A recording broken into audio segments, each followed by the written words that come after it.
itself. The fact of the matter is we all go through the same circle, we all loop within the same circle. Having gone to different teams and enjoyed the different vibes of different teams, learning new things, but there's nothing really like home. So coming back here was something that was a dream for me. The fact that they did go for me and get me back at the auction not only is a happy moment for me, but it speaks volumes of the owners and what the city means to me. As fans, we're so glad you're back, absolutely. So, as young boy, what inspired you to take up cricket? Did you play other sports? Did you ever have your hand in squash?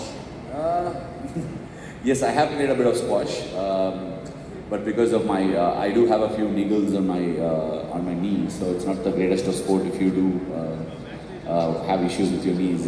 But because my front leg pivots a lot, I have to be very careful with my knee. But I took up to most racket sports, even though I'm not the most blessed in terms of my physical abilities. On the lookout of it, on the front of it, I do play racket sports pretty well, starting from tennis to badminton. I played for Tamil Nadu as a ball badminton player as well. So table tennis, mostly I took up to racket sports. I play a bit of football, not very good, but yeah, not bad. So what made you play cricket? For me, cricket was something that came very naturally at home, because my dad was a cricket tragic. He used to play a lot of tennis ball cricket when he was young, but didn't have the means to be able to pursue a career in cricket. He used to play some league cricket. I used to go with him, watch the games of cricket that he played, and eventually that's how I got pushed into it. I took a fascination to it, watched a lot of cricket on television. Those were the booming days of television. You used to hear a lot of radio commentary for cricket, and television had just boomed through in the early 90s. So for me, watching cricket live on TV was a real spectacle, and that's how I started watching and playing the game. When did you actually realize that you wanted to take cricket full time? And more importantly, how difficult is it to make the Indian cricket team? Look, I think at what stage I realized I could play cricket as a journey by itself. But most importantly, most of my cricketing appetite and learnings came from having played on the streets of Chennai. Unfortunately today, for this generation of kids, there's not much space on the street to be playing. The same street that I grew up on playing is being a parking space today. So in all honesty, that's a valuable lesson we used to learn, and every evening at 3:30, 4 o'clock, you would have like heaps of children on the road, like everybody connecting. It used to be like how you guys gather here for the Rotary is how we used to gather for the sport every evening on the streets. Like we would have 15, 20 children on a small lane in West Marble. That's how I began playing. At what point did I realize that I was good enough? I got picked for the under-17 Indian team while I was in class 12. And I felt like maybe there is some potential here for me to explore, but I didn't get picked as a batsman. When I came back, I switched over to off-spin. I used to bowl a bit of off-spin, but switched over. And the moment I switched over to off-spin, I started finding that batsmen were finding it difficult to play me. And that's when I realized maybe I could make it a career as an all-rounder. So it's difficult to have another Ashwin, I think. Definitely not. We all make the mistake of thinking that we are going to be the best, right? Like, I'm sure all people sitting here are wonderful businessmen by themselves and within their right. But make no mistake in believing that we won't be the last. There will be people that will surpass us, and that's just the nature of evolution. I really wish to see somebody even better than me. If I don't think like that, then I'm doing a major disservice to the sport that I've played and also the person that I am. So I would love for somebody to surpass me and be at least 100 folds better than me. Continuing on that, you've said your role models are Anil Kumble and Harbhajan Singh in cricket. What about outside cricket? Who inspires you? Who motivates you? Sachin Tendulkar is my role model, and if somebody said the generation I came up from, if somebody said they didn't skip a beat with Sachin batted, that would be a grave mistake. What was this? Outside cricket? Yeah, outside cricket. Interestingly, I have a lot of interest in history. I read a lot of it. I became a huge fan. Fortunately, due to COVID, we were all bunkered up inside our houses, and I stumbled upon this wonderful novel called Ponniyin Selvan, which is how I gather a lot of history around kings, how these evolutions were in the past, because we very often think about the future, live in the day, live in the present, but most of our problems of today have answers in the past. That's how I look at, even when I look at movies or read books or watch some series of episodes, there is something to learn out of it. So for me, Ponniyin Selvan really captivated my mind. I would probably think Rajaraja Cholan is one of the greatest inspirations for me. I then went back and read about him and what all great things that he did. The man lived beyond his time. Not easy to hand over your crown to another person, right? When you're bestowed upon with it. So those are great qualities of a human being, and I totally think it. Avid reader, do you read a lot? Yes, I do. I don't like generally reading autobiographies or mainstream advisory books, if I can call that. Not really self-help books. You don't need self-help if you can open your eyes and ears to most things that come your way. I love reading novels. There's a lot to learn out of somebody else's story, so I love reading novels. Yes. Other sports people are jealous of cricketers. But given the immense I stardom... figured that out when you asked the first question. Given the immense stardom in India. But behind the glamour, what are the biggest challenges cricketers face? Look, I mean, just to address the first part of what you said, I do understand, like, I do get it when you see someone, like, I had seen a few tweets of late, I've seen people speak about it, I do interact with some of the other sports stars as well. Once when I had this conversation with Sunil Chetri,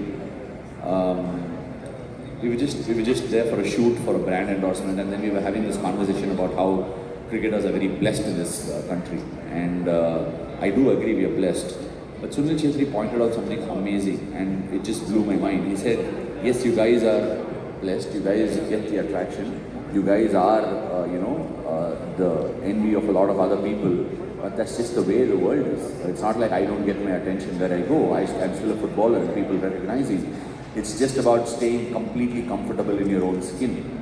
Let me be very honest, if I just played the game and I didn't get the attention that I haven't got today, it's easier said than done. People might think that it's easy for you to say it. I would be completely fine because I didn't take up the sport because people would recognize me. I took up the sport because I genuinely fell in love with it. And I'm in love with it, will continue to be in love with it. So,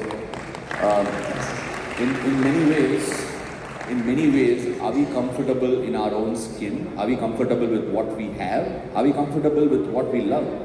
Because I'm sure most sports stars have taken up to the sport because they love it.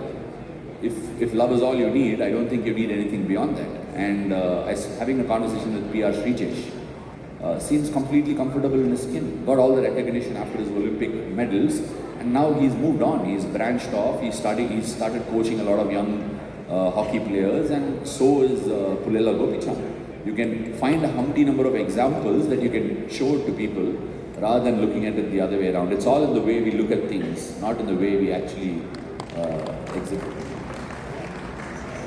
I have a question from the Rotarian, Mr. Sai Krishna, the club in Madras Industrial City.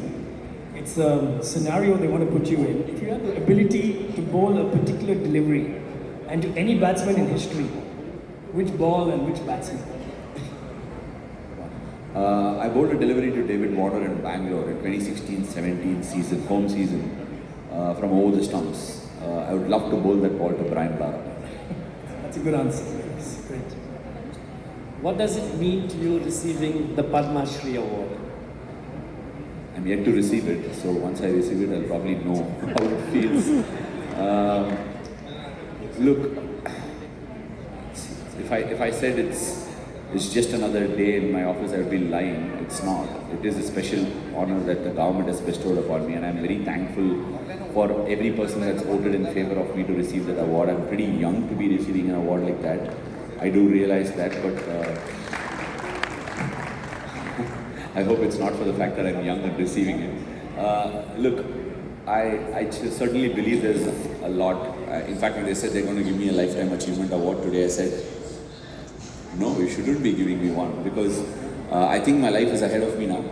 There's a lot more that I can accomplish, not in terms of goals or what I want to set about, but generally, I'm someone who's done with the day, move on, right? So for me, getting the award is a recognition for what I've done and what I've stood for.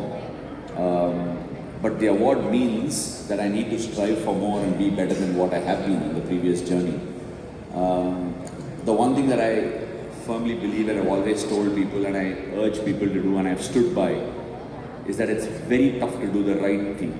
In today's world, it's easy to do the most convenient thing. I want to stand up for being able to do the right thing.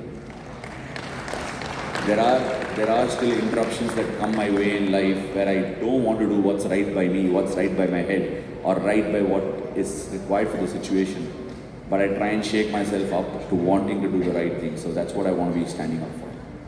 Fabulous. Your two daughters must be the most demanding part of your life outside cricket.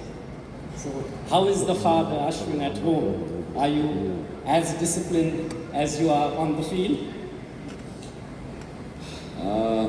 I don't know how many of you watch television shows, but there's a television show on Netflix called The 0 Day. It's a very nice one. The moment you said about my daughter, that's the first thing that struck by me. I put myself in the situation of the protagonist there. And the story is that the ex-president comes back and solves a huge problem in the American government. But the nexus is formed by his own daughter, who's on the opposition side.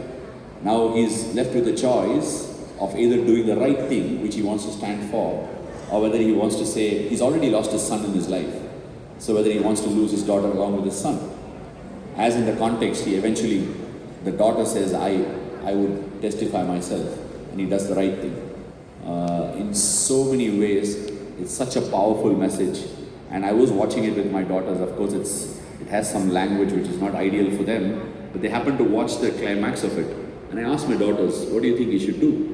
And both of them said, he should protect his daughter.